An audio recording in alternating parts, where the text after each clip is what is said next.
Senhor presidente, Exalci, senhores senadores, senhoras senadoras, acho que essa discussão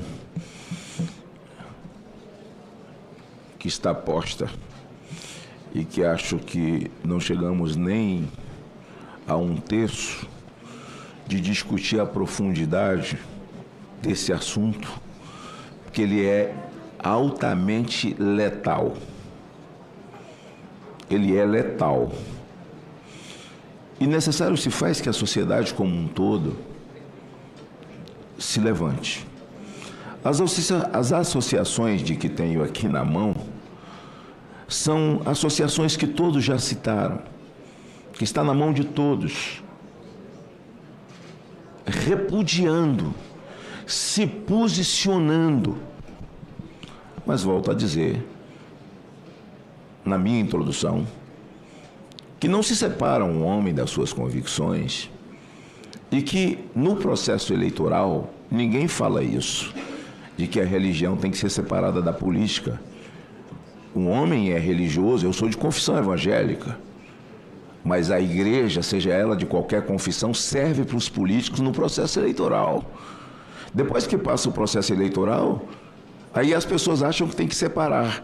Antigamente, eu comentava lá no cafezinho com a senadora Damares, ela não era senadora, o sujeito vinha me entrevistar de uma matéria alheia, por exemplo, sobre saneamento básico, e falava assim: o senhor, como evangélico, o que é que acha disso? Cara, por quê? Vai lá entrevistar o Serra e pergunta a ele, como católico, o que ele pensa dessa medida que estão tomando aí. Então parece uma coisa discriminatória que a gente não pode se posicionar, tem que posicionar. E pode se posicionar. E pode se posicionar. Me lembro do PL 122, que se não fôssemos nós, e aí eu convido a senadora a vir para a Frente Parlamentar Mista da Família, que foi com essa visão que nós criamos, porque a gente achava que era sectário, era muito sectarismo, ficava individual. E nós separamos as questões doutrinárias e unimos evangélicos, católicos, espíritas e criamos essa frente que hoje faz enfrentamento a todas essas pautas que nós somos contra. O senador Girão, a candidatura dele nasceu de uma palestra, de um encontro que nós fizemos em Fortaleza. Ele só era um militante de levantar cartaz contra as drogas aqui no nosso gabinete, aliás, na Frente Parlamentar Mista da Família, que a senadora Damares comandava, e lá nasceu o desejo. Quer dizer, ele era um indivíduo absolutamente tímido, a gente não sabia que ele tinha essa valentia depois que chegou aqui em defesa dos valores, mas foi em função disso, dessa junção de pessoas. Mas qualquer um pode se posicionar. E aqui, eu acho, com relação ao presidente da comissão, realmente a pauta pertence ao presidente. A jogatina, passei aqui 16 anos e não deixamos aprovar. E tinham duas pessoas tão somente. Era eu e Randolph. Hoje acho que Randolph é a favor, né? Mas ele era contra e o voto em separado era dele e meu. E muitas vezes Lobão, que era presidente da comissão da CCJ, ele retirava de pauta, a pedido, dando esse entendimento, porque ele tem esse poder. Eu não entendo como maldade, como vontade de aprovar, até porque o presidente da comissão, Vanderlan, e muitas vezes aqui você atende amigo, você atende colegas que pedem que se paute determinados assuntos. Mas numa hora como essa, que você está diante de um quadro eleitoral desenhado, em que a votação, ela poderia acontecer remotamente, e esse não é um assunto para se debater remotamente, é um assunto para que nós debatamos essa letalidade. E aqui eu falo da minha experiência, mas citando o presidente da comissão, o senador, eu me lembro que no PL 122, a luta grande foi feita, e se não fossem os religiosos, e aqui nós tínhamos o Paulo, que era um militante católico, e que ajudava demais, depois virou deputado federal aqui, mas nós tínhamos lá no plenário o Abner, o Samuel, o Ferreira, tudo de cartaz na mão, gritando, e o povo aqui da Baleia, da Assembleia de Deus, lotava aqui para nós o auditório. Então, essa luta do PL 122, e esse crime não existe, não é tipificado de homofobia, não existe esse crime, não há tipificação, e por não conseguir o intento, eles colocaram dentro do crime de racismo, que nada tem a ver com nada. Nada tem a ver com nada, mas que houve essa luta da igreja. Quando, depois de 20 anos agora, mais de 30, né? O Código Civil foi promulgado na época do primeiro mandato do Lula, as igrejas, a confissão religiosa no Brasil estava no mesmo patamar de uma escola de samba ou de um clube de futebol. E foi uma guerra em que foram os cristãos unidos de novo, que levaram à mudança, uma emenda que foi feita na Câmara, que foi relatada pelo Pinheiro, veio para cá para o Senado, e aqui Sarney, que era católico, quebrou todos os interstícios e eu relatei. E nós mudamos o Código Penal, o Código Civil naquela ocasião. Então eu quero dizer que uma coisa não pode separar, porque eu sou de confissão evangélica, eu não posso ser político. Na verdade, eu cumpro uma missão. Eu estou político. Político eu sou porque o cidadão que se relaciona faz o bem, ele está cumprindo a sua missão. Eu tenho mais de 40 anos na minha vida, senador Exaustir. Mas vai para 43 agora, que tiro drogados da rua. As minhas filhas nasceram, já tinha drogado na sala de casa. Senadora Damares, de novo, conhece a minha família, a minha luta, como é que minhas filhas cresceram. Já comecei a receber viciado em cigarro eletrônico agora, lá no Projeto Vem Viver, Damares. A letalidade disso é absolutamente maior do que a letalidade de que um cigarro branco. Porque exatamente afeta o que é mais importante no indivíduo. Os seus pulmões, a sua respiração. E muita gente morre hoje, juventude, está todo dia, ninguém está dando número. O pulmão sofre uma infecção por conta dessa desgraça chamada de cigarro eletrônico, que existe até no próprio aroma, que parece artificial, uma dose absurda para a morte lenta. E aí você ouve o discurso, não, nós temos que aumentar mais polícia. Nós vamos legalizar isso agora para ter que aumentar mais polícia, vamos legalizar isso agora para aumentar mais presídios. Não! Nós temos que fazer o bem à sociedade. Quando o cara troca o bem por dinheiro, você fica difícil de entender, ou fácil de entender. Trocar o bem por dinheiro, não vamos legalizar porque vai gerar tanto em receita. Meu Deus do céu, a vida tem receita, a vida tem valor. Qual é o bem que se faz à sociedade legalizando essa desgraça? Essa arma letal, onde a juventude pode comprar em qualquer lugar. E tem um lobby desgraçado por trás de tudo isso. É dinheiro. Ninguém está interessado na vida. As mortes súbitas que acontecem. Infecção de pulmão todo dia nos hospitais. Jovens, atletas. Mas ninguém quer falar de vacina, né? Eu estou falando da vacina do Covid. Não estou falando das vacinas normais que uma criança tem que tomar na vida, como nós tomamos. Nós somos plenamente a favor. A vacina do Covid. Eu quero reverenciar a memória de um campeão olímpico, medalha de ouro, amigo querido nosso do gabinete, chamado Pampa. Pampa, medalha de ouro. Pampa morreu fazem exatamente 60 dias.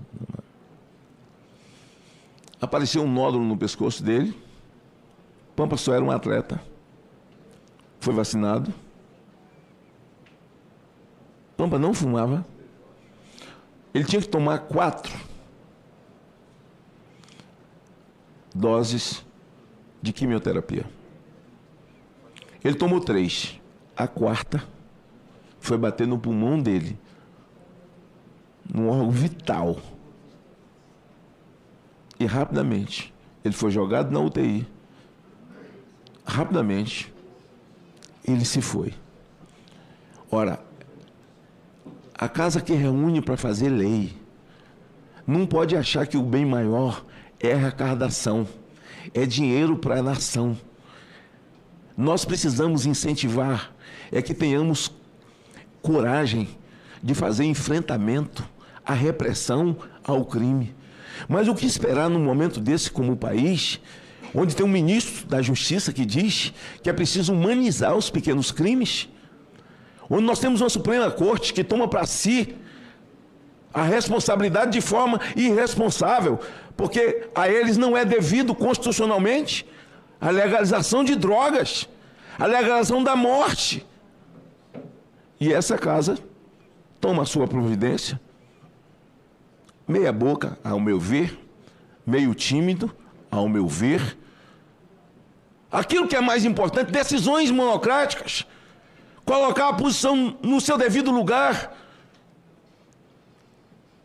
colocar a Suprema Corte no seu devido lugar. A vida é a vida.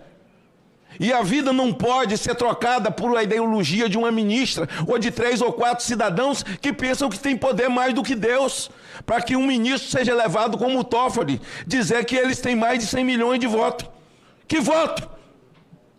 E a gente está aqui reunido, um Senado da República, nós chegamos aqui pela via do voto, e me perdoe, e eu não peço licença por conta da ausência, mas o presidente dessa casa,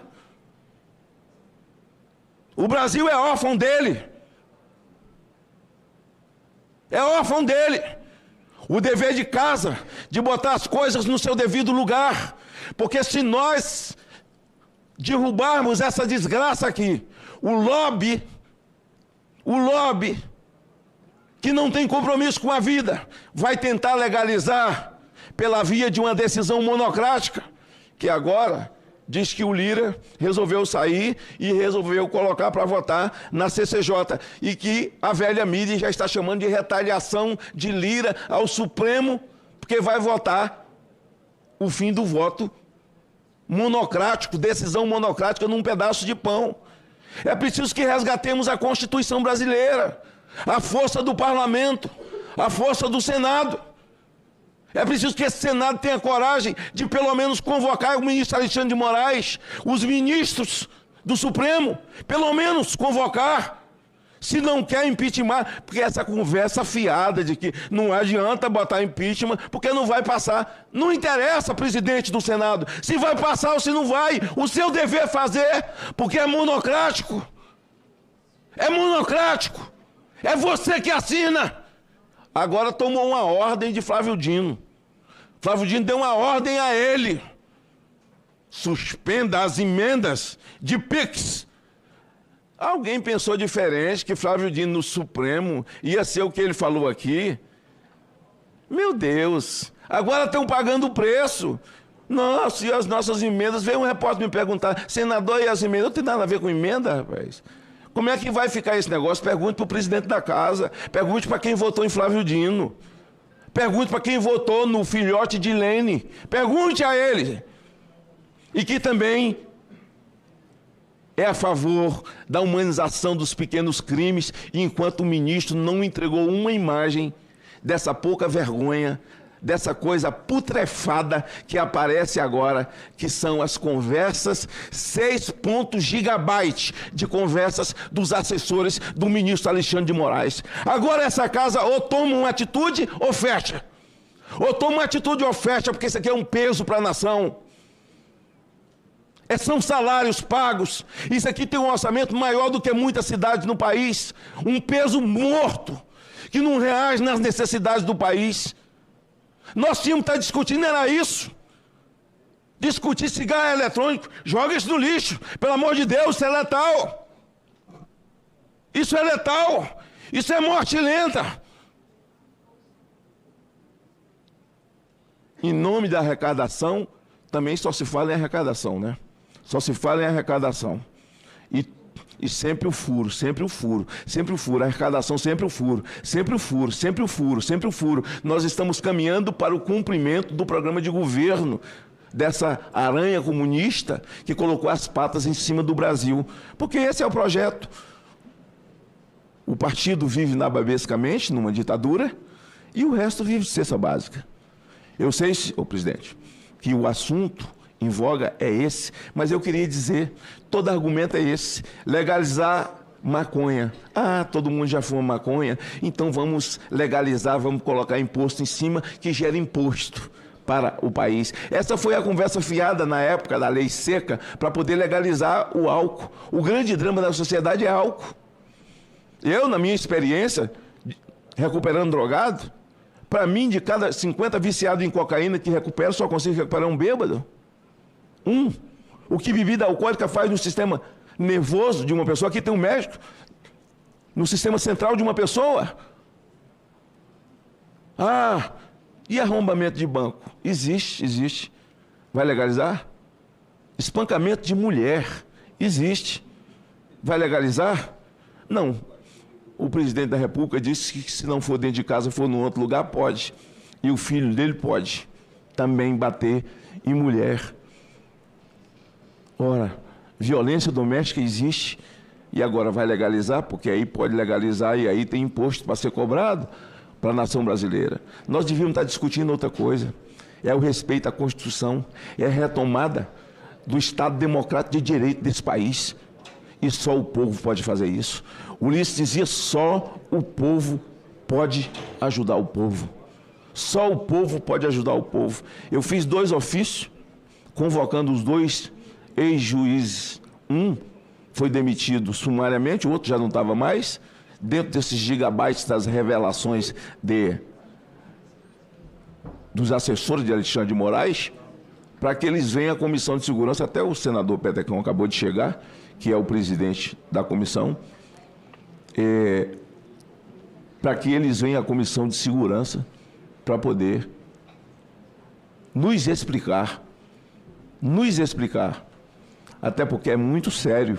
Há um trecho que eles falam sobre Alan dos Santos, em que eles tinham vontade de pegar um jagunço, arrumar um jagunço para pegar ele na marra, não é? Há trechos escabrosos, cabeludos, com relação a tudo isso. Então, eu queria dizer que foi de bom tom, de bom senso, ter retirado de pauta ao senador Vanderlan o meu respeito, vim conhecê-lo agora, nesse processo eleitoral, quando eu voltei, não é? Mas sei que, por conta da confissão de fé dele, ele é contra.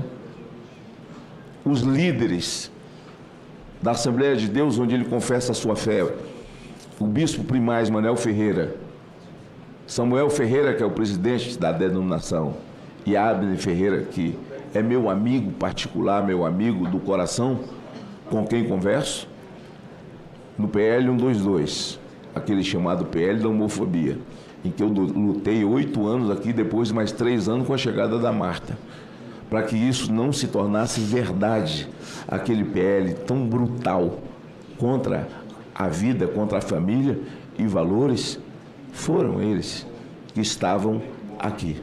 Por isso, senhor presidente, eu agradeço o tempo a mim concedido, voto contra por convicção, voto contra por essa geração que aí está, voto contra pelas gerações vindouras e a miséria que vai se estabelecer. Não tem como fiscalizar nada, e o lobby que está por trás disso é porque dinheiro vale mais do que a vida. Eu poderia contar aqui também a experiência de 3 senadores, 3 que fumavam o eletrônico, e conversas lá no meu gabinete, em conversas, porque eu me vi no direito, em função até de que essa é a grande luta da minha vida, de chamá-los para conversar, até porque eu não podia admitir que eles sentassem na mesa ali comigo, conversando na época da CPMI e fumando um troço que eu sempre lutei dentro da minha vida, na minha cara e dentro da minha casa. E eles começaram a contar as mazelas que aquilo já havia produzido no organismo deles e tomaram a decisão difícil, porque é difícil, e pararam de fumar. Pararam de fumar o tal cigarro eletrônico. Saiba, Vossa Excelência, que o crime organizado está por trás disso tudo. Obrigado, senhor presidente.